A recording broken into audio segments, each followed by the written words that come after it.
Olá, boa tarde. Está começando mais um Plano de Jogo e vamos aos destaques desta quinta-feira. Grêmio empata com Cruzeiro na Arena e vai decidir o título da Copa do Brasil contra o Galo Mineiro.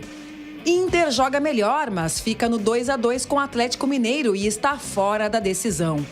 Uma nova ciência ganha espaço entre médicos, nutricionistas e atletas. E o Grêmio segura o Cruzeiro na Arena e vai em busca do pentacampeonato da Copa do Brasil.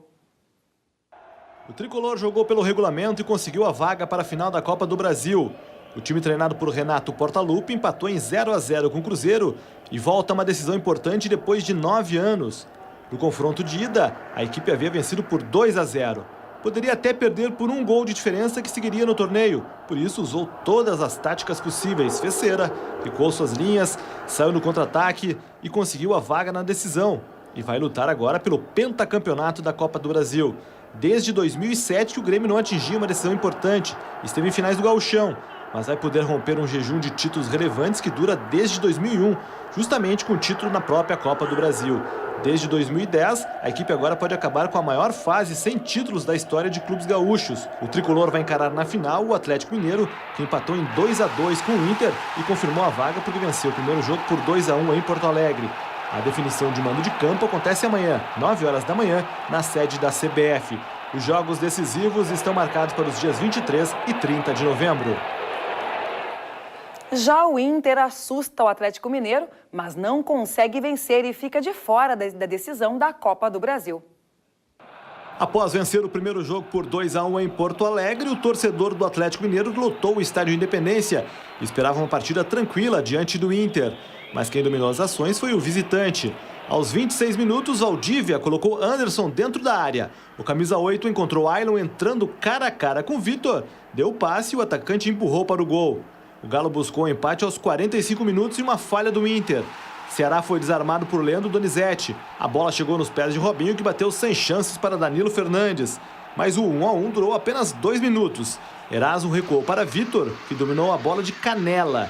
Anderson correu, tomou a bola e jogou para o gol vazio. Aos 15 do segundo tempo, a defesa colorada ficou olhando Robinho e Prato tabelarem e o argentino empatar o jogo. O Inter dependia de 1 gol para se classificar, mas não conseguiu. Final 2-2 e festa dos mineiros. E tem mudança no comando da Seleção Brasileira de Futebol. Mas calma, Tite continua por lá. Mudança no comando das mulheres. Sai Vadão e entra Emily Lima, a primeira mulher a comandar a seleção feminina. A sua estreia deve ser ainda esse ano, em dezembro, no Torneio Internacional de Manaus. Emily, além de ter sido jogadora profissional, já comandou a seleção brasileira sub-17. Também treinou o forte time do Juventus da Moca e na última semana foi vice-campeã da Copa do Brasil com o São José de São Paulo, perdendo para o Audax na decisão. O estádio que mais deu problemas na Copa do Mundo, Itaquerão, volta a assustar. Dirigentes do Corinthians alertam para os riscos de deslizamento. Confira na reportagem da TV Cultura. Inaugurado em maio de 2014, o Itaquerão passa por uma auditoria interna para investigar o deslizamento de terra na área externa. É o que trouxe a edição de ontem do jornal Folha de São Paulo. Durante o sorteio de grupos do Campeonato Paulista de 2017, o presidente do Corinthians, Roberto de Andrade, disse que ainda é cedo para falar algo sobre a situação do estádio, já que espera um laudo da Odebrecht, que é a empresa responsável pela obra, e que este problema é um novo problema. Todos os problemas que surgiram na arena até então, todos foram sanados. Esse outro problema novo agora que vamos aguardar a engenharia responder. Vamos esperar, não adianta a gente falar, é muito prematuro. Vamos aguardar a parte de engenharia da construtora dar uma solução para isso. Você espera para quando uma resposta? O mais breve possível. O Corinthians fez uma investigação interna e concluiu que havia relação entre o deslizamento de fevereiro e o vazamento de água no subsolo do estacionamento. Em nota, a Sabesp afirmou que informou o clube em fevereiro sobre uma alta no consumo de água. Uma nova ciência começa a ganhar espaço entre médicos, nutricionistas e atletas. É a nutrigenômica, isso mesmo, nutrigenômica, um estudo que ajuda a fazer diagnósticos e tratamentos mais específicos. Saiba mais na reportagem da UPF TV. Ao olhar todas essas opções, muitas vezes fica até difícil decidir o que servir no prato, não é mesmo? Cada vez mais é grande a oferta e a variedade de alimentos. E se isso é o combustível do nosso corpo, então selecionar o que comemos é o que vai fazer a diferença entre a saúde e a doença. E quem não quer se proteger de problemas do coração, diabetes, colesterol, Alzheimer, ainda mais sem uso de medicamentos? Todo mundo, né? Bom, uma pesquisa relativamente nova no Brasil está mapeando o gene humano. A ideia é identificar uma tendência patológica adormecida e que pode se manifestar ao longo da vida. O nome da pesquisa é Projeto Genoma. Finalizado em 2003, o estudo mapeou toda a sequência de genes humanos. Agora, o desafio dos pesquisadores é identificar e validar todos os genes para que os alimentos incorporados às estratégias nutricionais ajudem a descobrir a dieta ideal para cada pessoa. E mais, identificar quais alimentos podem influenciar de forma positiva a herança genética de cada um. A pesquisa relacionou 30 mil genes diferentes. Estamos no consultório da Ana Júlia. Ela é nutricionista e trabalha há mais de 5 anos em uma ciência relativamente nova no Brasil, a nutrigenômica. É como se fosse assim, o café preto, para mim ele pode fazer bem, para você ele pode fazer mal. Então tudo depende de como você vai fazer esse metabolismo. Então vamos supor assim, eu tenho um metabolismo acelerado para a cafeína, então a cafeína não vai me trazer malefícios. Eu posso tomar café, eu vou conseguir dormir. Eu posso tomar café, eu não vou ter aceleramentos cardíacos. A atleta da UPF, a karateca Manuela Spessato, trocou a dieta. Passou a utilizar as recomendações da nutricionista Ana Júlia. Em pouco tempo, já sentiu as mudanças. No início eu até brincava com ela, nossa, mas sem suplementação nunca aconteceu isso, né? Já fazia uns 5 anos que eu trabalhava com suplementação. E ela tirou da alimentação, então nos primeiros dias eu ficava mais psicológico do que no corpo mesmo, né? Então eu tive esse receio no início, sim, mas depois eu vi que deu tudo certo, deu normal, o meu rendimento foi incrível, meu ganho de massa magra foi incrível, ela se surpreendeu muito com o ganho de massa magra e a diminuição da gordura. A nutrigenômica é uma ciência que sugere que o caminho para viver mais e melhor está em um cardápio personalizado. Se estudos mostram que o surgimento de algumas doenças crônicas está relacionado à alimentação e, claro, ao comportamento alimentar, e se existe a possibilidade de identificar os genes que ativam estas doenças, então, talvez mudar os hábitos alimentares seja a alternativa. E como eu disse, a pesquisa ainda é relativamente nova no Brasil. Com o tempo, saberemos os reais resultados. Mas até lá, se cuidar um pouquinho, não vai fazer mal a ninguém. É a ciência em prol da saúde e da qualidade de vida. Mas vamos falar agora de vôlei, porque a Superliga de Vôlei Masculino, o Canoas, recebe em casa esta noite o time do SESI de São Paulo. Os gaúchos buscam a primeira vitória após a estreia com derrota para o Montes Claros por 3-1. A gente vai um rápido intervalo e já volta.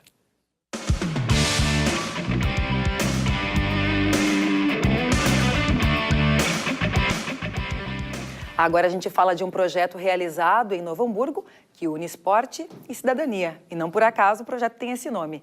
Sobre isso eu converso com o professor de Educação Física Marcelo Curti de Oliveira, que é o coordenador da iniciativa. Prazer em te receber aqui. Prazer. Tudo bom? Tudo bem. Fala um pouco mais do projeto Cidadania, Esporte e Cidadania, como é que ele acontece e qual o objetivo?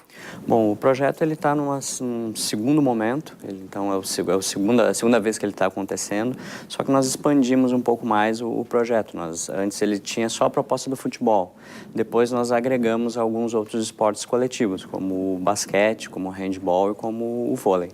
Sim. E onde ele acontece em Novo Hamburgo? Quantas crianças? Ele é voltado para crianças e jovens?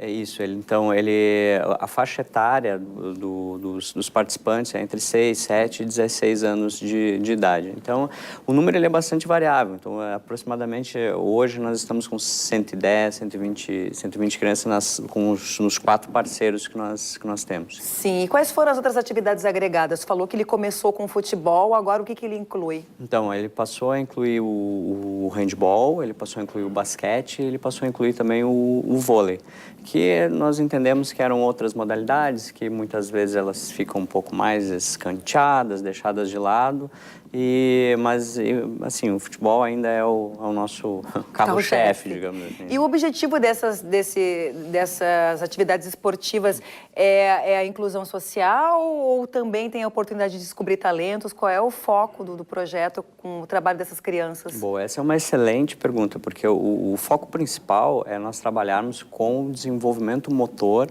e social dos participantes. Se vai dali sair algum atleta, isso é bastante secundário. Claro. E qual é o perfil desses jovens e crianças?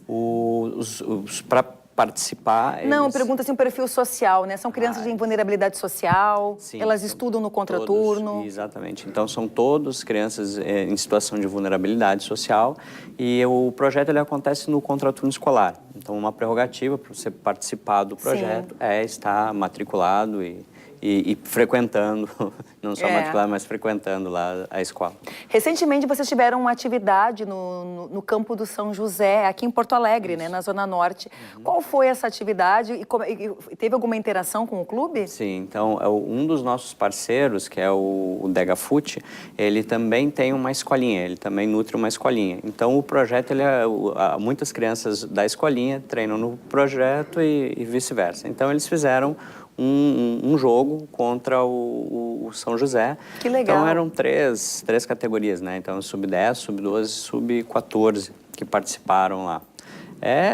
Para as crianças, imagina, para nós que somos adultos, quando nós temos a oportunidade de entrar num estádio para jogar, nossa, a gente já arrepia, imagina só para as crianças, né? Então, essa foi uma atividade que rende comentários até agora. E qual é o papel desses parceiros? O que eles fazem em prol do projeto? E vocês ainda estão abertos para novos apoios? O papel dos parceiros, ele é fundamental. A universidade, ela angaria fundos, ela ajuda muito com os profissionais e tudo mais, mas os parceiros é que articulam com o ambiente lá, né? Então, eles têm um know-how maior de o que acontece naquela localidade. Então, eles nos ajudam muito. E quem quiser colaborar com o teu projeto? Tu tem um telefone para contato que a gente possa... Acho que está passando ali na tela. É o 9684-3079. Isso, esse é meu telefone particular. Então, para participar, para nos ajudar, pode ser por esse telefone ou também pelo e-mail, que é marcelocurte@fevale.br. Certo, Marcelo. Muito obrigada em te receber aqui. Nós que agradecemos, estamos sempre abertos. Parabéns pela iniciativa. Obrigado. Nós encerramos por aqui e lembre que você pode acompanhar o plano de jogo também na internet. É só acessar o canal da TVE no YouTube. Uma boa tarde. Até amanhã.